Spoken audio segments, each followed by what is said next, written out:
오늘 말씀 보겠습니다. 오늘 말씀 사도행전 21장 37절부터 40절 말씀 되겠습니다. 유아실 들리시나요? 유아실 들리시나요?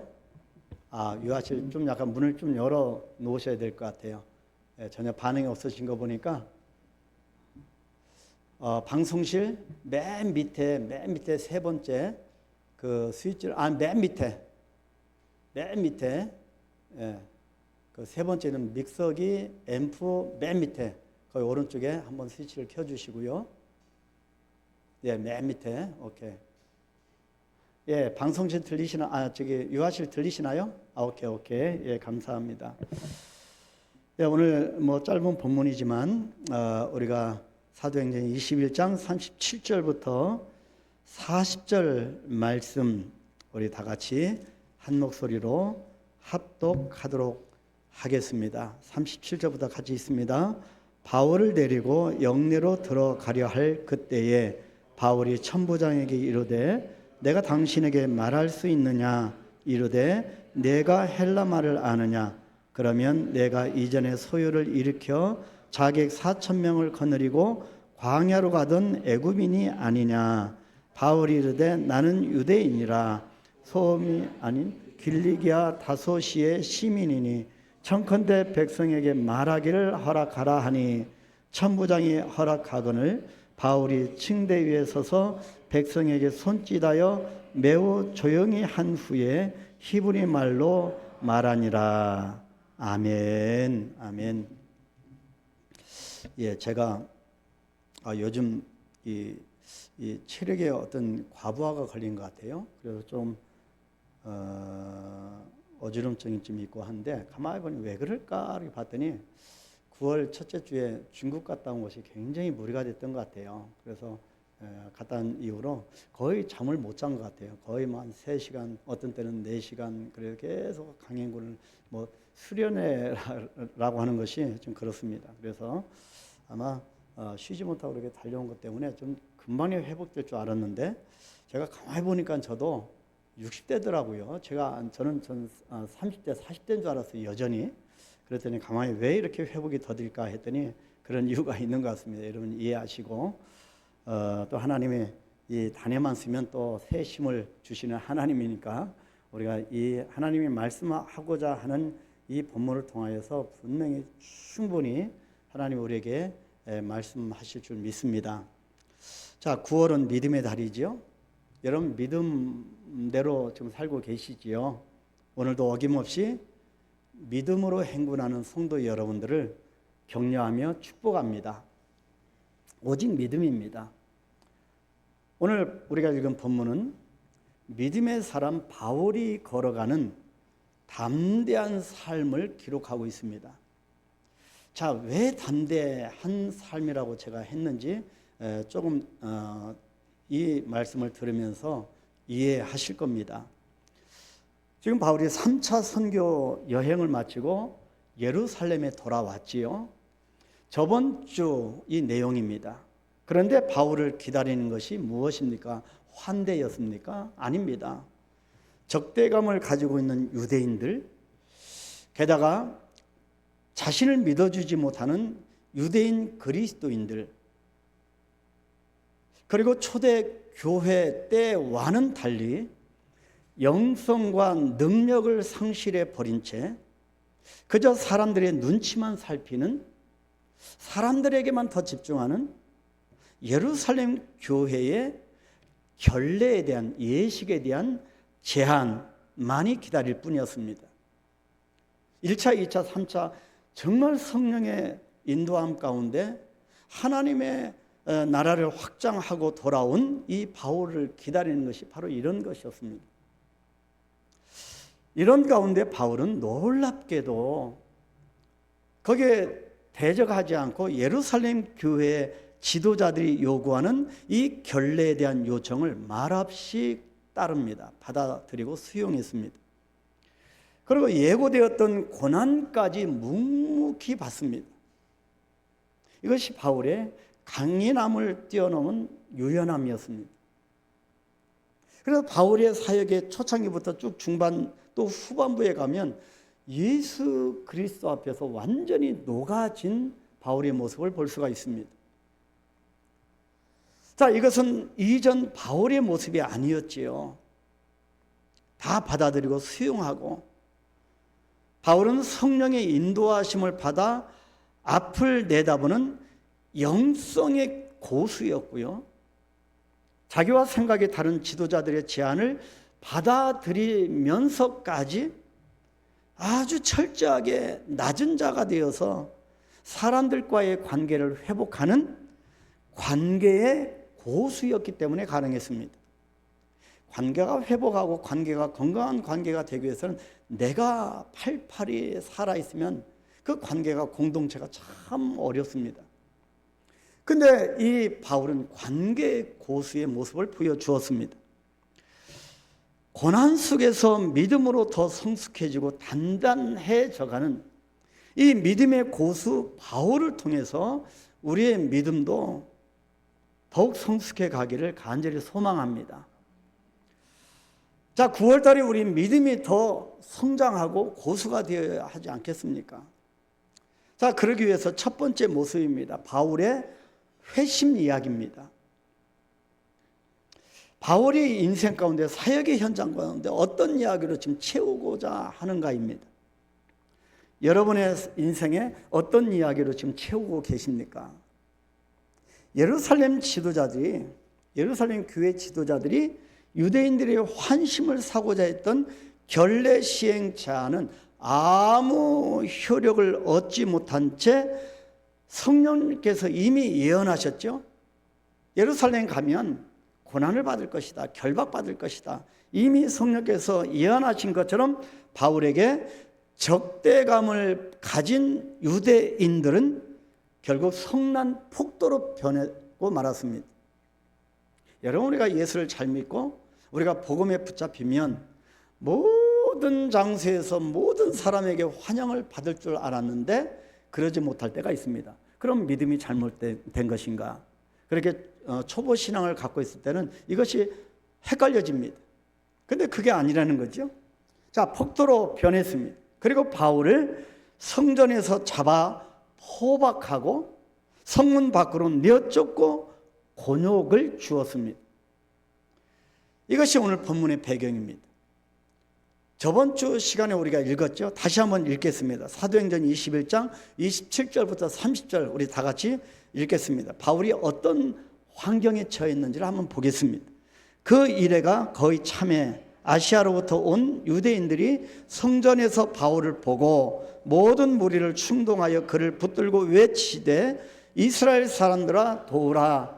이 사람은 각처에서 우리 백성과 율법과 이것을 비방하여 모든 사람을 가르치는 그 자인데 또 헬라인을 데리고 성전에 들어가서 이 거룩한 곳을 더럽혔다 하니 이는 그들이 전에 에베소 사람 드로비무가 바울과 함께 시내에 있음을 보고 바울이 그를 성전에 데리고 들어간 줄로 생각함이러라. 온 성에 소동하여 백성이 달려와 모여 바울을 잡아 성전 밖으로 끌고 나가니 문들이 곧 닫히더라. 바울에 대해서 오해하는 겁니다. 그래서 바울을 붙들고 성 밖에 내치는 겁니다. 그러던 중에 연락을 받고 온 로마 군인 천부장이 개입하게 되고요. 그리고 매를 맞고 있는 바울을 빼내었습니다. 그런데요, 선의의 마음으로 빼낸 것이 아니고 결국에는 이 천부장도 계속 우리가 읽어보면 이 성경은 뭐라고 하냐면 바울이 큰 죄를 지은 죄인처럼 일단 사슬로 결박하고 신문했다고 성경이 계속 기록하고 있습니다. 지금 일이 너무나 급박하게 진행되고 있는 겁니다. 믿음의 사람 이 바울이 1차, 2차, 3차 오직 복음을 전파하고 돌아온 이 바울이 이런 상황에 처해 있는 겁니다. 왜 하나님은 나에게 병을 낫게 해주지 않지? 왜 하나님 나에게 좀 재정적으로 풍성하게 해주지 않지? 왜 하나님 모든 상황을 바꾸어서 형통하게 하지 않지? 바울은 그런 상황이 아니고 지금 현재 급박하게 선교 여행을 마치고 돌아온 이 바울과 일행들에게 천천병력 같은 그런 일들이 일어나게 된 겁니다. 고난 정도가 아닙니다. 고난 정도가 아니라 죽음의 그림자까지 드리워졌습니다. 그런데 이런 가운데서 바울은 오히려 이 기회를 통해서 공식적으로 변론할 기회를 얻게 됩니다. 이것이 굉장히 중요한 포인트입니다. 우리 인생의 이 포인트 중에서 포인트 중요한 터닝 포인트를 찍는 바로 그 지점, 바울에게 있어서는 이 고난이 죽음까지 들여온 이 순간이 예수 그리스도를 드높일 정말 중요한 변론할 기회였던 것입니다. 천부장과 유대인들을 향해서 자신이 어떻게 여기까지 왔는지, 어떻게 예수를 믿게 되었는지, 어떻게 내가 예수를 통하여 회심되었는지 자신의 회심 이야기를 담대히 그들에게 자기를 붙들고 죽이려고 하는 그 사람들에게 바로 말할, 이 회심 이야기를 말할 기회를 잡은 것입니다. 본문 37절에 보니까 바울을 데리고 영내로 들어가려 할 그때에 바울이 천부장에게 이르되 내가 당신에게 말할 수 있느냐. 지금 말할 기회를 달라는 겁니다. 그리고 39절에서도 청컨대 백성에게 말하기를 허락하라. 40절에도 조용히 한 후에 히브리 말로 말하니라. 22장 넘어가면 1절에서도 뭐라고 합니까? 부형들아, 내가 지금 여러분 앞에서 변명하는 말을 들어라. 이 계속 말하고 싶은 이 말할 기회가 무엇입니까? 예수 그리스도를 어떻게 내가 만났고, 예수님을 통하여 내가 어떻게 변화됐고, 어떻게 내가 복음에 붙들린 바 되었는지를 회심 이야기를 하고 싶은 겁니다. 지금 사도 바울의 형편이 어떻습니까? 매를 실컷 맞고 거의 죽게 된 상황입니다. 그러다가 로마 군인에게 인도되어서 이제 쇠사슬에 매이게 된 것입니다. 그런데 지금 바울의 관심은 어디에 있습니까? 매를 맞는 것에도 없고, 위험에 빠진 자기를 도와주는 사람이 한 명이 없어도 괜찮고, 로마 군인에 의해 사슬에 묶인 것에도 관심이 전혀 없습니다. 이런 와중에서도 바울은 오직 예수 그리스도를 전할 기회를 얻는 것 외에는 아무런 관심이 없습니다. 성공이냐 실패냐, 건강하냐 병들었냐, 부자냐 가난하냐, 배웠느냐 못 배웠느냐, 감옥이냐 내 안방이냐에 전혀 관심이 없습니다. 주님 외에는 아무것도 보이지 않는 겁니다. 무슨 의미일까요? 주님, 나는 주님만 생각하고 주님만 사랑합니다 라고 하는 바울의 행동으로 보여주는 믿음의 고수로서의 모습입니다. 사랑은 그래서 관심입니다. 그래서 무엇에 관심이 있느냐가 그 사람을 말해줍니다. 오늘 본문에 나오는 유대인들의 관심은 무엇이었을까요? 오직 잘못된 율법에 목숨을 걸고 바울을 죽이는 것에 있었습니다. 예루살렘 교회의 관심이 무엇이었을까요? 사람들의 눈치를 보는 것이었습니다. 사람들이 뭐라고 말을 할까? 사람들의 생각이 그들의 관심사였습니다. 그래서 영성을 다 잃어버리게 된 겁니다. 우리 오늘날 우리 교회들의 모습이 어떨까요? 초대교회 복음 안에서 수천 명이 회개하며 주님께로 돌아온 그 영성을 소유한 예루살렘 교회가, 우리 교회들이, 이 시대 교회들이 사람 중심이 되고 있지 않을까요, 지금? 인본주의가 우리 이 시대에 우리 교회들을 뒤덮지는 않았을까요? 저와 여러분들을 뒤덮지는 않았을까요? 그래서 가면 갈수록 신본주의를 잃어버리고 인본주의에 자꾸 우리가 눈치를 보게 됩니다. 이것이 예루살렘 교회의 관심이었습니다. 먹는 문제에 관심이 있고, 그죠? 또 이 바울을 붙잡은 천부장의 관심은 무엇이었습니까? 천부장은 치안을 위협하는 사람을 붙잡는, 치안을 담당하는 임무입니다. 본문을 보면 천부장이 자객 4,000명을 거느리고 광야로 떠난 이집트인에게 관심을 집중하고 있는 것을 알 수 있습니다.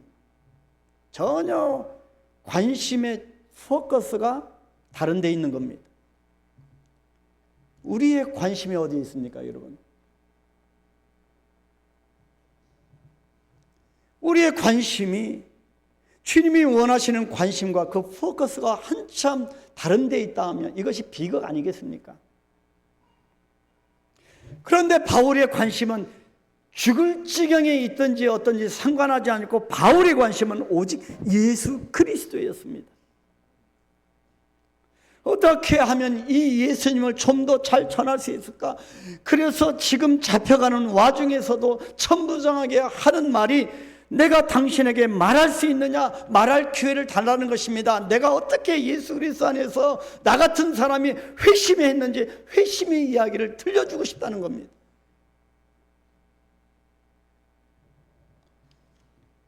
여러분은 이 같은 오직 예수의 바울의 믿음을 어떻게 생각하십니까? 사실 우리는 이런 바울의 모습에 잘 동의가 안 됩니다. 그죠? 어떻게 예수만 믿고 살 수가 있겠는가이지요. 잘 동의가 되지 않습니다. 합리적이도 못하고 자기 앞가림도 제대로 잘 못하는 사람 같기도 하고 좀 예수를 믿어도 좀 도에 지나치게 믿는 것 같습니다. 실제로 이런 바울에게 이렇게 얘기한 사람이 있습니다. 베스도 총독이었습니다. 쭉 사도행전을 쭉 넘어가 보면 사도행전 26장에 23절로 24절에 이렇게 말씀합니다. 곧 그리스도가 고난을 받으실 것과 죽은 자 가운데서 먼저 다시 살아나사 이스라엘과 이방인들에게 빛을 전하시리라 함이니이다 하니라. 바울이 같이 변명하며 바울이 자기의 삶을 이렇게 바꿔준 예수 그리스도에 대해서 말을 하며 베스도가 크게 소리내어 이르되 바울아 네가 미쳤도다. 내 많은 학문이 너를 미치게 한다. 그렇게 말했어요. 그랬더니 바울이 어떻게 대답합니까? 사도행전 26장 25절 바울이 이르되 베스도 각하여 내가 미친 것이 아니고 참되고 온전한 말을 하나이다. 여러분은 예수님을 믿으면서 직장 동료들에게, 가족들에게, 배우자에게, 또 친구들에게, 지인들에게, 아니 우리 교회 공동체, 우리 성도들에게 이 사람은 저 사람은 정말 예수에게 미쳤어.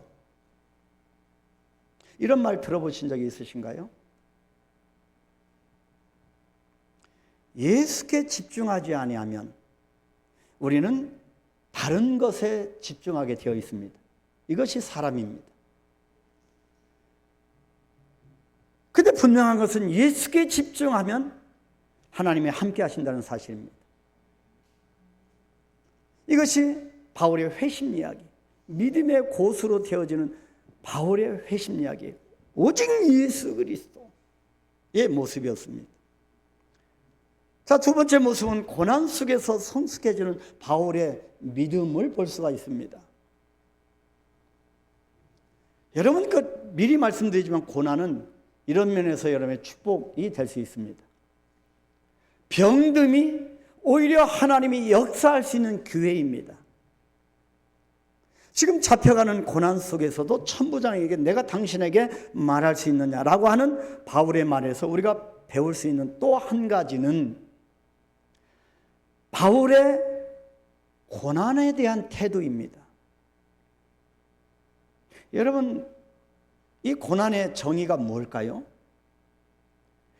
경중의 차이는 있지만 우리 인생을 살다 보면 다 고난이, 어려움이 있습니다. 근데 어디서 경중의 차이가 나타날까요? 내가 바라보는 관점입니다. 내가 이것을, 이 현상들을 내가 바라보는 관점에서 어떤 사람에게는 도저히 견딜 수 없는 고통이고 어떤 사람에게는 아무렇지 않은 고통입니다. 이해가 되셨죠? 지금 이 기가 막힌 상황을 만났는데, 죽을 지경에 이르는 이 상황을 만났는데 바울은 동요하지 않습니다. 오히려 담대합니다. 이것이 고난 속에서 성숙해지는 바울의 믿음 때문이었습니다.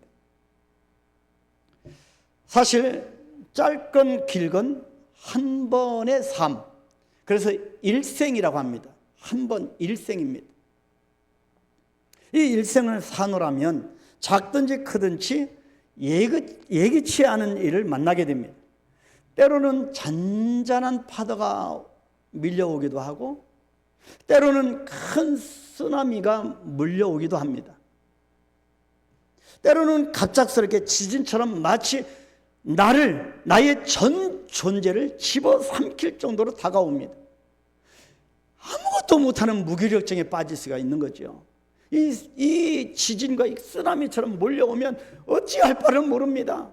손을 쓸 방법도 없고 생각도 안 날 정도로 나의 전 존재를 삼켜버릴 정도로 다가올 때도 있습니다. 정말 인생이 그렇습니다. 이것이 인생입니다.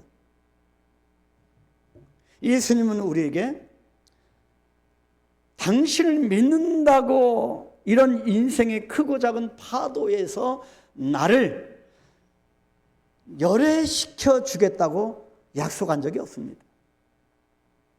물론 예수 믿으면 형통하고 잘 됩니다. 건강해지고 잘 됩니다. 잘 삽니다. 그런데 이런 고난을 주지 않겠다고 말씀하신 적이 없습니다.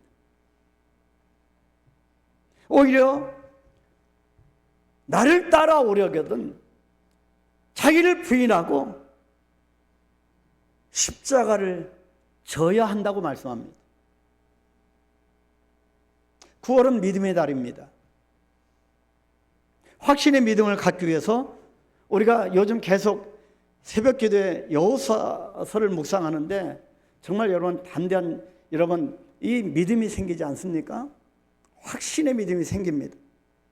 또 모든 성경을 들여다보면 우리가 믿음을 갖게 되는데 특별히 확신의 믿음을 갖기 위해서 마가복음을 묵상하면 좋습니다. 마가복음이 하나님의 사람들을 어떻게 만들어가는가, 그 책이 바로 마가복음입니다. 마가복음 1장에는 예수님의 영광스러운 공생의 사역의 첫 출발을 뜻하는 구절이 나옵니다. 자, 예수님께서 세례 요한에게 세례를 받으시고 물에서 나올 때의 장면입니다. 이렇게 말씀합니다. 마가복음 1장 11절. 하늘로부터 소리가 나기를 너는 내 사랑하는 아들이라 내가 너를 기뻐하노라 하시니, 얼마나 감사합니까? 하나님이 사랑하는, 또 하나님이 기뻐하는 아들이라고 합니다. 이 역시 하나님은 축복의 하나님 맞으십니다. 이런 영적인 확신을 주지 않으시면 예수님도 육을 가지신 분이신데 어떻게 공생의 사역을 시작할 수 있었겠습니까? 그런데요, 성경이 여기서 딱 끝나면 참 좋겠는데 여기서 안 끝납니다. 내 사랑하는 아들이라 내가 너를 기뻐하노라 그렇게 말씀하시면서 다음 구절입니다. 마가복음 1장 12절. 성령이 곧 예수를 광야로 몰아내신지라. 광야가 어떤 곳인지 여러분 잘 아십니다. 끊임없이 하나님은 예수님까지도 광야로 내모십니다. 공생애를 앞둔 예수님을 광야로 내모십니다. 이렇게 볼 때 무엇이 하나님의 진짜 마음일까요? 하나님 우리에게 축복을 주셨다가 또 형통함을 주신 것 같고 무엇이 또 어떤 은 고난을 주시고 무엇이 하나님의 진짜 마음일까요? 마가복음 1장 13절입니다. 위로를 받으시길 바랍니다. 광야에서 40일을 계시면서 사탄에게 시험을 받으시며 들짐승과 함께 계시니 천사들이 수종들더라. 광야에서 들짐승 소리를 들으면서 많이 잡았습니다. 근데요, 혼자가 아니라는 사실입니다. 천사들이 수종들더라. 예수님께서 광야에서 고난받는, 시험받는 고난 기간에 동반자가 누구라고 말씀합니까? 천사들이 수종들더라. 예수님도 공생의 목회 사역을 할 때 혼자가 아니라 천사가 돕는 겁니다. 이것이 하나님께서 바울과 우리에게 주시는 놀라운 위로입니다. 고난이 찾아왔을 때 천사가 수종든다 말씀합니다. 이 구절에서 우리는 이렇게 묵상할 수 있습니다. 하나님이 나를 사랑하신다고 하면서 갑자기 광야로 몰아내시는 이 이해할 수 없는 참담한 상황에서도 한편으로 그 참담함을, 그 큰 참담함을 덮을 수 있는 아주 세밀하고 정확한 주님의 위로가 있음을, 분명히 있음을 기억하라입니다. 여러분, 주님은 우리와 함께 계십니다. 주님의 위로가 함께 하십니다. 저는 지금까지 사역을 해오면서 확신을 갖는 것 중에 하나가, 인간적인 생각으로는 도저히 평안을 가질 수 없는 상황임에도 하나님은 자신의 평강을 우리에게 반드시 주신다고 하는 사실입니다. 어떤 상황에서도. 제가 사역을 해오면서 이거는 분명하게 정립하였습니다. 아무리 기뻐할 수 없는 처참한 환경일지라도, 전혀 예상할 수 없었던 기쁨을 우리 내면에 남게 하신다 말씀입니다. 하나님은 늘 또 다른 기쁨을, 또 다른 위로를 우리 심령 속에 남겨주십니다. 자, 완고한 무신론자였다가 전혀 예수 밖에 있었던 완고한 무신론자였었는데, 그러다가 근대 기독교 최고의 변증가로 회심한 C.S. 루이스라는, 제가 루이스에 대해서 간혹 적용을 합니다. 자, 루이스는 이것을 일컬어서 예기치 못한 기쁨이라고 명명했습니다. 예기치 못한 기쁨. 자, 루이스는 아무리 갑작스러운 고난에도 분명 고난과 함께 해주시는 하나님의 기쁨이 있음을 고백한 겁니다. 고난이 축복임을 알 수 있는 것이 바로 아는 사람이 믿음의 고수입니다. 고난이 축복일음을, 저주가 아니고 축복일 수 있음을 아는 것이 믿음의 고수입니다. 아멘. 그래서 사람은요, 이 믿음의 사람인지 아닌지 보려면 그 사람에게 고난이 닥쳐왔을 때 그 사람의 행동을 보면 압니다. 루이스는 갑자기 쓰나미처럼 밀려오는 고난의 당혹감을 선택하지 않고 마치 참담한 이 흑암 중에도 바늘구멍 같은 아주 작은 틈으로 비춰지듯이 고통 중에서도 어김없이 주시는 하나님의 기쁨을 선택하기로 결단한 것입니다. 그리고 이 고백을 엮어서 책으로 쓴 것이 그 유명한 예기치 않은 기쁨이라는 책입니다. 여러분, 하나님 편에 있으면 상상을 초월하는 예기치 않은 기쁨이 몰려오게 될 것입니다. 아멘. 그렇습니다, 여러분. 이 예기치 못한 위로와 기쁨을 통해서 우리가 배워야 할 용기가 있습니다. 하나님의 사람인 또 영국의 청소년 문학 작가인 팀 보울러라고 하는 분이 있습니다. 자, 팀 보울러는 인생이란 가장 슬픈 날, 가장 행복하게 웃는 용기를 배우는 것이라고 했습니다. 가장 어려운 고난 속에서도 가장 행복하게 웃는 용기를 배우는 것이다. 이것이 인생이라고 합니다. 그런데 내가 가장 슬픈 날, 가장 행복하게 웃는 용기를 배워야 하는 이유가 무엇일까요?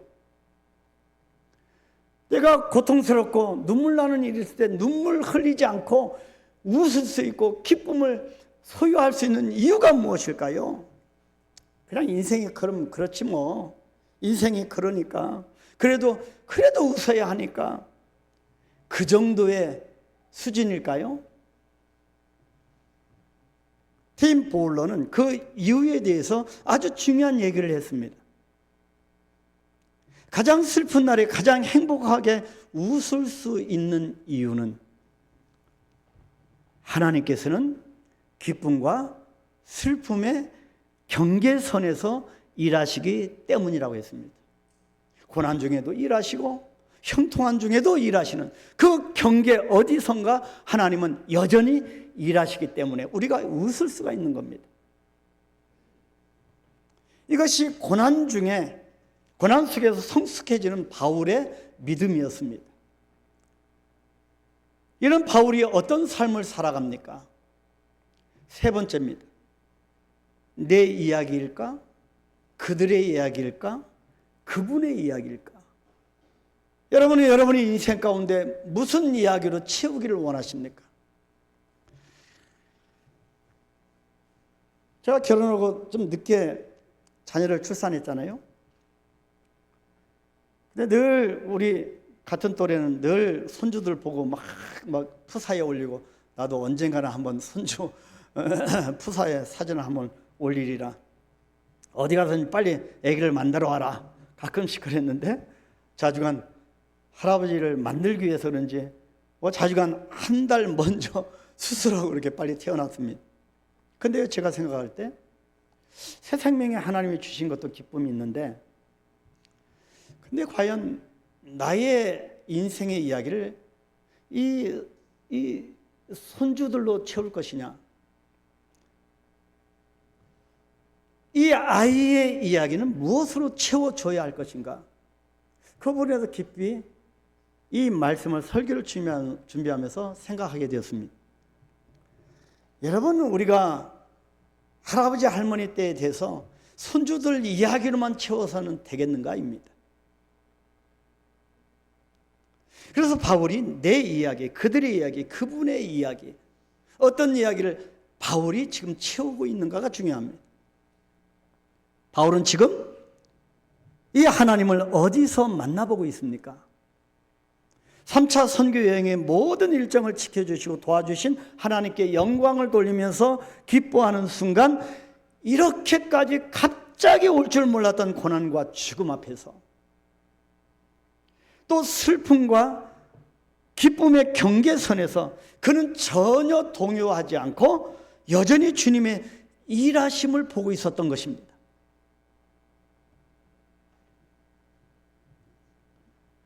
이것이 고난 속에서 성숙해지는 바울의 믿음이었고 그분에 대한 바울의 믿음이었습니다. 신앙인이자 한 원로 시인이 지은 한 구절, 아주 짧은 시입니다. 단 9개 단어로 쓴 시입니다. 내려갈 때 보았네. 올라갈 때 보지 못한 그 꽃. 여러분, 내려가는 인생을 좋아하는 사람은 아무도 없을 겁니다. 근데 이 시는 내려갈 때 보았다고 고백합니다. 올라갈 때 보지 못한 그 꽃, 내려갈 때 되어서야 보았다고 합니다. 내려가는 인생을 좋아하는 사람 없습니다. 그러나 올라갈 때는 보이지 않던 꽃이 내려갈 때는 유독 보이는 이유가 무엇일까요? 고난을 받아보고 내가 쓰러져 보고 꺾여져 보고 내 자아가 땅에 팽개쳐 보고 내 뜻대로 안 될 때, 그때 꽃이 보이는 이유가 무엇일까요? 하나님의 음성이 들리는 이유가 무엇일까요? 하나님을 찾는 이유가 무엇일까요? 거기에도 주님의 임재하심이 계시기 때문입니다. 오히려 고난 속에 더 확실하게 역사하시는 주님의 모습 때문일 것입니다. 아니, 거기서 우리 주님이 기다리고 계셨기 때문입니다. 주님은 형통한 중에도 고난 중에도 여전히 계십니다. 그러나 우리의 마음이, 내 자아가 문제인 거죠. 주님은 결코 우리 곁을 떠나지 아니하십니다. 그래서 우리는 웃을 수 있습니다. 아까 우리가 봤던 루이스와 팀 보울러라고 하는 이 문학가가 얘기했던 바로 그 말씀처럼 여전히 주님은 이 경계선에서 여전히 계시고 여전히 일하시기 때문입니다. 그리고 얼마 지나지 않아 우리는 드디어 나의 이야기가 아닌 그분의 이야기로 채워갈 것입니다. 그래서 인생에는 세 가지 이야기가 있습니다. 먼저 첫 번째, 인생은 오직 올라가는 것으로만 생각하면서 언제든지 내 경험과 내 상식과 내 기준으로 채워가며 오로지 내 이야기, 마이 스토리, 내 이야기로 살아왔던 인생입니다. 대부분의 사람들이 내 인생을 채우려고, 내 스펙만 채우려고 살아옵니다. 두 번째는 아파하고 신음하는 다른 사람들의 이야기를 들어줄 수 있는 their story, 그들의 이야기를 품어주는 삶으로 변화된 인생입니다. 내가 손을 펼쳐서 내가 품어줘야 될 그들의 이야기가 무엇이 있을까? 바울은 철저히 마이 스토리, 내 이야기에서 철저히 저들의 구원받아야 될 저들의 이야기로 채우는 삶을 사는 겁니다. 그러면서 고난을 받고 죽을 지경에 이르렀습니다. 그때 깨달은 것이 세 번째입니다. 세 번째, 인생은 한 걸음 더 나아가서 인생은 내려가는 길도 있음을 알게 하시고, 이것도 은혜가 아니면 모릅니다. 아, 내가 내려가는 길이구나, 그것을 깨닫게 해주시고, 오히려 내려가는 길목에서도 예기치 못한 기쁨을 주님께서 주셨음을 알고 예수님께 내 삶을 드리며 그분의 얘기, 히스토리, 예수님의 이야기로 바꾸어가는 인생입니다. 하나님은 언제나 그 어디에서나 나와 함께하기를 기뻐하시는 분입니다. 하나님 앞에서 내 이야기, 마이 스토리, 그것보다 또 할아버지 할머니는 손주들을 이야기보다 그들의 이야기를 담고 영혼들의 이야기를 담고 품고 히스토리, 그분의 이야기, 예수님의 이야기로 채워가는 인생이 믿음의 고수 바울의 인생이었습니다. 그래서 계속 말할 기회, 말하기를 허락하라. 부형들아, 내가 지금 여러분 앞에서 변명하는 말을 들으라. 천부장이 이르되 내가 당신에게 말할 수 있느냐? 말할 기회를 얻는 겁니다. 그분의 이야기, 히스토리, 예수님의 이야기가 나의 인생을 완전히 붙들었기 때문입니다. 사랑하는 성도 여러분, 지금까지 마이 스토리, 내 이야기로만 가득 채우며 살았던 내 삶 속에 이제부터 그들의 이야기,